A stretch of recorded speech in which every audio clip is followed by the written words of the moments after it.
जय जगन्नाथ। तो राजाराणी रोषशाला को आज गोटे मो नुआ इवनिंग स्नैक्स नहीं आसी जार ना अच्छी पत्रकोबी चप।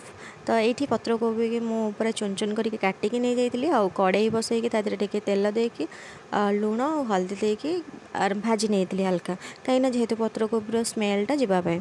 तो स्मेलटा भाजिला गलापर छाणिले आगे माने आहरी बेस टेस्ट लगी था।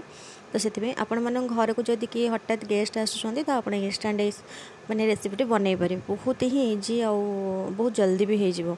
तो तापर मुझे कोबी भाजी सारापर गोटे पात्र को काढ़ी देकी तादे किसी कस्तूरी मेथी जहाँ भी मो पाखे मसला था जमीक जीरा गुंड धनिया गुंड करी मसला गरम मसला जीरा लंका गुंडा मुझे आ लुण जेहेतु मुझे भाजिला बेले पकई तो से स्वाद अनुसार आउ टे पकई काले कमिज बोली।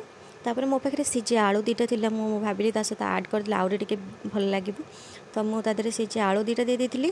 तो तापर बेसन आउ कॉर्नफ्लावर देके भलसे मिक्स हो माने चकटेला टाइप्र करदे। तो आपण मैंने भावुवे ये तो कोबी कटलेट है तो चप कहीं मो ना दे नाई एक्चुअली मु खाइला बेले ही माने आलू चप जमती आम खाइले तार टेस्टा आसे ये खाइला बेले ही से फ्लेवरटा ही आसूला।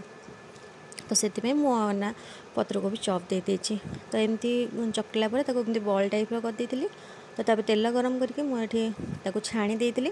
आपण मैंने चाहिए सहित पुदीना चटनी हो कि धनिया टमाटर चटनी हो करें खाईपर किंतु मो पाखे जेहतु समय कम थी मुझे खाली टमाटो सॉस ही सर्व करी आ पूरा क्रिस्पी ही थिला बहुत ही टेस्ट थिला। तो आपण मैंने एमती ही थे घरे ट्राए करूँ।